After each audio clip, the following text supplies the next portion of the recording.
నమస్తే విజయ్ గారు. నమస్కారం అండి హరిత గారు. డబ్బు కావాలి అర్జెంట్ గా ఏం చేయమంటారు? Yes. విశ్వం విజయ్ గారిచే నిర్వహించబడే advance law of attraction class attend అవ్వాలి అనుకుంటే కామెంట్ సెక్షన్ లో ఉన్న గూగుల్ ఫామ్ ని ఫిల్ చేయండి లేదా డిస్ప్లే అవుతున్న నెంబర్ కి కాల్ చేయండి. అవునండి, అర్జెంట్ గా మనీ కావాలనుకున్నప్పుడు అసలు మనీ నీకు ఎందుకు కావాలో క్లారిటీగా ఉండాలి మేడం. అయితే నేనేమంటానంటే మీకు ఎప్పుడైనా అర్జెన్సీ కావాలి, సో ఏం చేయాలంటే పేపర్ తీసుకొని మీకు ఎంత అర్జెంటుగా మనీ ఎంత కావాలో ఫస్ట్ రాయమంటారు. బిగ్గర్ లెటర్స్తో కొంచెం పెద్దగా ఎల్లో కలర్ పేపర్ మీద రాయమని చెప్తాను, రెడ్ పెన్తో. ఎందుకంటే ఎల్లో కలర్ పసుపు పచ్చడి చూడండి, దానికి ఏంటంటే సింబల్ చిహ్నం ఏంటంటే శుభానికి చిహ్నం అండి. మీరు చూస్తే శుభం పసుపు రాస్తూ ఉంటారు, ప్రతి పెళ్లి కార్డుకి రాస్తూ ఉంటారు, పసుపు రాస్తుంటారు. ఎందుకంటే పసుపు శుభానికి సంకేతం. సో అక్కడ రెడ్ కలర్ ఎందుకంటే ఇంపాక్ట్ ఎక్కువగా ఉంటుంది. సో గ్రీన్ కలర్ కూడా కొంతమంది వాడుతుంటారు, బట్ ఇక్కడ కలర్స్ కాదు ఇంపార్టెంట్. అక్కడ రాసిన తర్వాత నేను ఏమని చేస్తాను, ఎల్లో కలర్ పేపర్ రెడ్ పెన్తో రాశారు. రాసిన తర్వాత దాన్ని చూడాలి. అంటే ఎందుకు నేను చూడమంటానంటే దేన్నైతే మనం చూస్తూ ఉంటామో అది పదే పదే మన జీవితంలోకి ఆకర్షించబడుతుంది. మీరు ఒక కారు కొనుక్కోవాలనుకున్నారు హరిత గారు, ఓకే, అలాంటి కార్ను మీరు మనసులో చూశారు, తర్వాత మీకు రోడ్డు మీద ఎక్కడికి వెళ్ళినా కూడా అలాంటి కార్సే కనపడుతుంటాయి. అది ఎక్స్పీరియన్స్ అయ్యారా? సేమ్ లైక్ దట్ అండి. ఎందుకు ఇలా జరుగుతుందంటే ఒక సిస్టమ్ అనేది వర్క్ అవుతుంది లోపల మన మైండ్ లో. ఆ మైండ్ లో ఏంటంటే మీకు ఎంతైతే అమౌంట్ కావాలో మీరు రాసుకున్నారు, దేని గురించి ఆలోచించినా మనకు అదే కనబడుతుంటుంది. ఎస్, ఎగ్జాక్ట్ గా. అయితే మీరు బిగ్గర్ అమౌంట్ రాస్తారు, డబ్బు గురించి ఆలోచిస్తే డబ్బు రాదుగా. అయితే అవకాశాలు వస్తాయి. అయితే దీని ఒక మ్యాజిక్ అండి. ఇక్కడ మనీ అనేది ఒక మ్యాజిక్ లాంటిదండి. అయితే రావడం కోసం నేను చెప్తున్నా, ఈ ఎపిసోడ్ మాత్రం స్పెషల్లీ ఎవరికైతే అర్జెంట్ గా మనీ కావాలో వాళ్ళు. సో అందరూ కూడా కామెంట్ సెక్షన్ లో టైప్ చేశారని, టైప్ చేసే వాళ్ళకి మాత్రం కంపల్సరీగా వస్తుందండి. అయితే ఇప్పుడు చూడండి, మనీ అర్జెంట్ కావాలని కోరుకున్నారు. అయితే మీకు ఎందుకు కావాలో రాయాలండి. అసలు ఎందుకు కావాలి మీకు అర్జెంట్ గా? డిఫరెంట్ రీజన్స్ ఉంటాయి. అంటే కొంతమందికి ఏంటంటే అబ్బాయి స్కూల్ ఫీ కావచ్చు, అమ్మాయి మ్యారేజెస్ కావచ్చు, లేకపోతే కట్టవలసిన వాళ్ళకు ఇవి ఆల్రెడీ తెచ్చుకున్నారు, బట్ ఇప్పుడు అడుగుతున్నారు, వాళ్ళకి ఏంటి కట్టాలంటే అర్జెంటుగా రావాలి. సో అలా పలానా రీజన్ వల్ల రాయాలి. ఇది రాసిన తర్వాత మీ దగ్గర ఒకసారి నేను ఏమంటే ప్రశాంత్ ఒక 5 నిమిషాలు కూర్చోండి. ఏంటి 5 నిమిషాలు సైలెంట్లోకి వెళ్ళాలండి. ఎప్పుడైనా సరే అర్జెంట్ కానీ ఇటువంటి క్రిటికల్ సిచ్యువేషన్స్ ఏ లైఫ్లో ఎవరికి ఎదురైనా సైలెంట్లోకి వెళ్ళాలి. అంటే ప్రశాంతమైన స్థితిలోకి వెళ్ళాలి. ఎలా స్థితిలోకి వెళ్ళొచ్చు అంటే మేము అనులోమ విలోమ ప్రాణాయామం అనేది క్లాస్లో నేర్పిస్తాం. బట్ ఇక్కడ నేను చెప్పబడేది ఒకటే, దీర్ఘంగా ఒక 21 టైమ్స్. ఎన్నిసార్లు మేడం?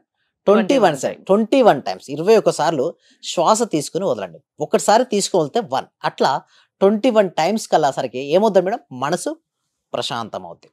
అయితే చూడండి మేడం, మీకు చిన్న ఎగ్జాంపుల్ చెప్తారు. ఓకే, ఒక 5 రూపీస్ కాయిన్ వాటర్లో పడిపోయింది. వాటర్ అంతా బాగా ఫ్లక్చువేటింగ్ ఉంది. మీకు కనబడుతుందా 5 రూపీస్ కాయిన్? కనపడదు.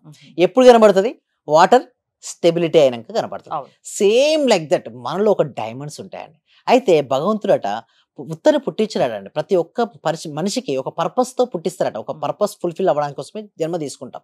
బట్ తన పర్పస్ ఏంటో తను తెలుసుకోకుండానే తన జీవితాన్ని తను ఎండ్ చేసుకుంటా. అంటే సింపుల్ చెప్పాలంటే హరిత గారు, BCD లైఫ్ మేడం. బి అంటే బర్త్, డి అంటే డెత్, మధ్యలో ఉండేది ఏంటి? సి, మన చాయిస్ యాక్చువల్గా. సో నేనేమిటంటే ఆ రీజన్ ఏంటో మీరు సెర్చ్ చేసుకోండి. ఇప్పుడు సపోజ్ మీకు అర్జెంట్గా ఒక 5 lakhs రూపీస్ కావాలి. ఓకే, నేనేమంటాను, ఒక 21 టైమ్స్ దీర్ఘంగా శ్వాస తీసుకుని వదిలేరు. అప్పటికల్లా మనసు ఏమైంది? ప్రశాంతంగా అయిపోయింది. నా దగ్గర ప్రొడక్ట్ వస్తువు కానీ సర్వీసెస్ కానీ ఏమైనా ఉన్నాయా? ఫస్ట్ థింగ్ ఇస్ చూసుకోండి. మీ దగ్గర ప్రొడక్ట్ కానీ సర్వీసెస్ కానీ ఉన్నాయి. ఇప్పుడు మీకు ఎంత కావాలి? 5 lakhs కావాలి. సపోజ్ మీ దగ్గర 10,000 రూపీస్ వర్త్ ఆఫ్ ప్రొడక్ట్ కానీ సర్వీసెస్ ఉన్నది. సో ఎంతమందికి ఇస్తే వచ్చేస్తుంది? 50 మెంబర్స్కి. అర్థమైంది కదా? ఒకవేళ మీకు దగ్గర ఇప్పుడు మీకు కావాల్సింది 5 lakhs, ఆల్రెడీ 1 lakh ప్రొడక్ట్ మీ దగ్గర ఉంది. ఎంతమందికి ఇవ్వాలి? 5 మెంబర్స్కు సేల్ చేస్తే సరిపోతుంది. అంటే సింపుల్గా మీకు దీని లెక్కలు రాసుకోవాలని, అంటే నీ దగ్గర ఏమేమి ఉన్నాయి, నేను ఎంతమందికి నేను రీచ్ అవ్వాలి, ఇవన్నీ సాధ్యమేనా అండి? అయితే ఎలా సాధ్యమవుతుంది అంటే చూడండి, సపోజ్ ఎవరి దగ్గర అయినా సాధ్యం కలదు, అవకాశమే లేదు. నా సింపుల్గా చెప్తున్నా, అసలు అవకాశమే లేదు అతని దగ్గర. ఎవరికి అసాధ్యం చెప్పనా? ఎవరి దగ్గర అయితే ప్రొడక్ట్ అండ్ సర్వీసెస్ ఉండవో అసాధ్యమే. బట్ ఎవరి దగ్గర ప్రొడక్ట్ అండ్ సర్వీసెస్ ఉంటే వారికి అది ఫస్ట్ కేస్ సాధ్యపడుతుంది. సెకండ్ కేస్ అసలు ఏమీ లేదు. అయితే నేనేమంటానంటే ఫస్ట్ మీకు తెలిసిన వారి దగ్గర నుంచి అడగచ్చు. చూడండి, మనీ మీకు కావాల్సినప్పుడు మీరు ఏం చేయాల్సి అంటే తక్కువ రేట్, చాలా మంది ఏం చేస్తారంటే ఎక్కువ రేట్ ఆఫ్ ఇంట్రెస్ట్ తెచ్చుకుంటారు. ఫస్ట్ ఏం చేయాలంటే మీకు తెలిసిన వాళ్ళకు, మీకు క్లోజ్ ఫ్రెండ్ అంటే ఎవరైతే ఉంటారో వాళ్ళు అడగొచ్చు మేడం, పర్వాలేదు. అయితే చాలా మంది ఏంటంటే మొహమాట పడుతుంటారు. అడగందే అమ్మాయిని అన్నం పెట్టదు. చాలా మంది పీకల వరకు తెచ్చుకుంటారు, బట్ అడుగుతూ ఒక మంచి మిత్రుడు ఎవరో ఒకరు ఉంటారు, స్నేహితులు ఉంటారు, దగ్గర బంధువు ఉంటారు. అడుగుతూనే కదా వారికి తెలిసేది మీ ఇష్యూ ఏందో. సో వారు ఇవ్వడానికి కూడా ప్రయత్నిస్తారు. బట్ ఒకటి మాత్రం నేను చెప్పేది ఏంటంటే ఎవరైతే మీకు ఇచ్చారో వారు మాత్రం ఎప్పటికీ మర్చిపోకండి. సో వారికి మీరు ఓకే, ఇప్పుడున్న క్రిటికల్ సిచ్యువేషన్లో మీరు ఇవ్వకపోవచ్చు, బట్ రేపు అనే రోజు ఒక రోజు వస్తుంది. ఆ రోజు మీకు ఇవ్వచ్చు. ఎలా ఇవ్వచ్చు అంటే చూడండి, ఇప్పుడు ఇమ్మీడియట్ గా రేపటికి మీ దగ్గర ప్రొడక్ట్ సర్వీసెస్ లేకపోవచ్చు, అవకాశాలు ఇస్తుంది మేడం యూనివర్స్. అయితే సపోజ్ రియల్ ఎస్టేట్ చేస్తున్నాం, సో ఈ ఎపిసోడ్ లో చూడండి లాస్ట్ వరకు మీ ప్రశ్నకు జవాబు అనేది దొరుకుతుంది. ఎట్లా మీరు ఇందాక అన్నారు ఇది సాధ్యమేనా అనేసి. అయితే అర్జెంట్ గా డబ్బు కావాలంటే ఇప్పించవచ్చు చేయొచ్చు అన్నారు, తీరా చూస్తే ఇవన్నీ చెప్తున్నారు, ఎలా సాధ్యం? అయితే యూనివర్స్ ని అడగాలి మేడం. ఎవరిని అడగాలంటే ఎవరు ఇవ్వకపోయినా యూనివర్స్ అనేది ఇస్తుంది మేడం. అయితే ప్రశాంతంగా కూర్చొని మీకు ఎంత కావాలి, 5 lakhs రూపీస్ కావాలి, నాకు 5 lakhs రూపీస్ వివిధ మార్గాల ద్వారా నా అకౌంట్ లోకి వచ్చి నా అవసరం తీరినందుకు విశ్వానికి హృదయపూర్వక కృతజ్ఞతని పదే రిపీట్ చేస్తూ ఉండండి. ఎవరో ఒకరు కాల్ చేసి ఇవ్వడమో లేకపోతే మీరు అడిగితే వారు ఇవ్వడమో అది జరగవచ్చు, ఒకటి కేసు. లేదా ప్రతి ఒక్కరు ఏదో ఒకటి చేసుకుంటూ చూడండి, ప్రతి మనిషిలో ఏదో ఒక స్కిల్ ఉంటుంది మేడం. ఏ స్కిల్ లేకుండా మనిషి అనేవాడైతే పుట్టాడు కదా, కొంతమందికి మాట్లాడే స్కిల్ ఉంటుంది. అటువంటి వారు ఏం చేయొచ్చు అంటే real estate, insurance, network marketing కూడా వెళ్ళొచ్చు. ఓకే, అది కూడా లేదు ఏదో ఒక టీచింగ్ స్కిల్ ఉంటుంది, బట్ ముందుగా అడ్వాన్స్ కూడా తీసుకోవచ్చు మేడం. ఒక కెమెరామెన్ ఉన్నాడు మేడం, ఒక ముందుగానే మాట్లాడుకోవచ్చు, ఏంటి నీ పెళ్ళికి నేను చేస్తాను, ముందు నాకు ఇది తన సింపుల్ టెక్నిక్ చెప్తాను మేడం. మీకు ఫోన్లో ఉన్నాయి కదా అన్ని కాంటాక్ట్స్, 5 minutes మెడిటేషన్ అన్ని కాంటాక్ట్ తీసుకొచ్చి నా సర్వీసెస్ ఇది ఉంది, మీకు అవసరం అయితే నేను చేయండి, మామూలుగా అయితే ఇంత ఉంటుంది బట్ ఇంతకీ మీ సర్వీస్ అందిస్తాను, మీకు ఇష్టమా, మాట్లాడొచ్చు కదా. ఏముంది మేడం, ప్రతి మనిషిలో ఏదో ఒక ప్రొడక్ట్ సర్వీసెస్ ఉంటుంది. సర్వీస్ లేకుండా అసలు మనిషి అనేవాడు పుట్టడం అంటే ఏదో ఒకటి ఉంటుంది మేడం లోపల, బట్ వారికి అది ఉంది అన్న సంగతి వారు మర్చిపోతారు. బట్ వారు దాన్ని గుర్తించుకొని కనుక దాన్ని ఒకటే మేడం, డబ్బు పుట్టాలి అంటే మన నుంచి ఏదైనా ఒకటి ప్రొడక్ట్ అంటే సర్వీస్ ఉత్తగా ఎలా వస్తుంది మేడం? యూనివర్స్ ఏం చేసి ఒళ్ళో వేయదు, మీరు ఇందాక అన్నట్టుగా అది రాదు. బట్ మీరు ఇవ్వండి సర్వీసెస్, ఇస్తే మాత్రం డెఫినెట్ గా మీకు వచ్చిన వర్క్ చెప్పండి. మీరు కాల్ చేసి చెప్పండి, మీ స్టేటస్ లో పెట్టండి, మీ ఫేస్బుక్ ఇన్స్టాగ్రామ్ లో పెట్టండి, నేను ఇది చేయగలను, ఇంతమందికి చేశాను, ఇలాంటి రిజల్ట్స్ వచ్చాయని చెప్పండి. డెఫినెట్ గా వాళ్ళు కాల్ చేస్తారు. లేకపోతే మీరే చేయండి, ఏముంది, మొహమాట పడొద్దండి, అడగడం నేర్చుకోవాలి. అడగడం కనుక వస్తే మాత్రం డెఫినెట్ గా సక్సెస్ అవుతారు మేడం. ఒకటి మేడం, డబ్బు రావాలి అంటే క్వాంటిటీ ఆఫ్ ద పీపుల్ కు క్వాలిటీ ఆఫ్ సర్వీసెస్ ఇవ్వాలి. అర్జెంట్గా రావాలంటే అర్జెంట్గా క్వాంటిటీ ఆఫ్ ద పీపుల్ కు క్వాలిటీ ఆఫ్ సర్వీసెస్. అసలు మీరు చేస్తే ఇది మీరు చేశారు అని చెప్పాలి. వేరే వ్యక్తి వచ్చి ఒక యాంకరింగ్ మీరు చేసి ఉంటే ఇది మీరు చేస్తున్నారని చెప్పాలి. ఒక కోచ్ వచ్చి ఇంత ట్రాన్స్ఫర్మేషన్ ఆఫ్ లైఫ్ జరిగిందంటే పలానా పర్సన్ వల్ల ఇది జరుగుతుంది, మార్పు వచ్చిందని వారు చెప్పగలగాలి.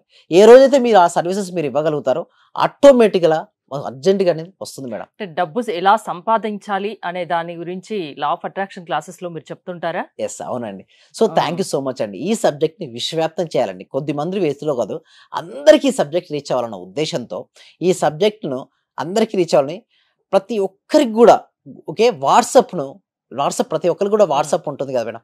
సో అందుకోసమే మేము గూగుల్ ఫామ్ అనేది ఇవ్వడం జరిగింది. కామెంట్ సెక్షన్ డిస్క్రిప్షన్ మీరు గూగుల్ ఫామ్ ఫిల్అప్ చేయడం ద్వారా మా టీమ్ మెంబర్సే వాళ్ళ వాట్సాప్ గ్రూప్లో యాడ్ చేస్తారు. వాళ్ళ ఇంట్లో ఉంటూ ఆన్లైన్లో క్లాస్ అటెండ్ అవ్వచ్చు.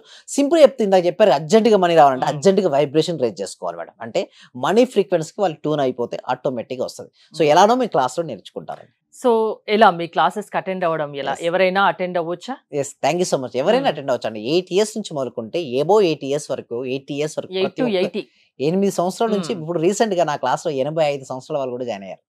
సో నేను అందుకోసమే మీకు ఆసక్తి ఉంటే ఎవరైనా అటెండ్ నమ్మకంతో వస్తే డెఫినెట్లీ అండి. ఓకే, ఆ డిస్ప్లే అవుతున్న నెంబర్ కాల్ చేయండి, మా టీం మెంబర్స్ హెల్ప్ చేస్తుంటారు. Thank you Vijay garu. మీరు విశ్వం విజయ్ గారి లా ఆఫ్ అట్రాక్షన్ క్లాసెస్ వినదలుచుకుంటే స్క్రీన్ పై స్క్రోల్ అవుతున్న నెంబర్స్ కాల్ చేసి కాంటాక్ట్ అవ్వండి. చూస్తూనే ఉండండి Suman TV. Thank you so much. యద్భవం తద్భవతి, సర్వే జనా సుఖినో భవంతు, సమస్త లోకా సుఖినో భవంతు.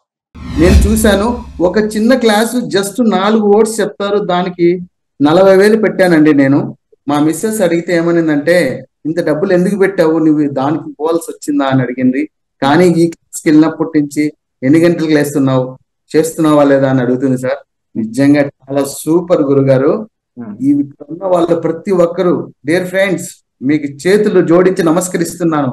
మా గురువు గారు నిజంగా పూర్వజన సుకృతం. మనకు దొరికిన ఈ గురువు గారిని ప్రతి ఒక్కరు యూటిలైజ్ చేసుకోండి, మంచి రిజల్ట్స్ వస్తాయి. మీరు ఎప్పుడు ఎక్కడ చూడని విధంగా అటువంటి గొప్ప గురువు దొరికినాడు. నా హృదయపూర్వక ఆత్మ ప్రణామాలు గురువు గారు మీకు.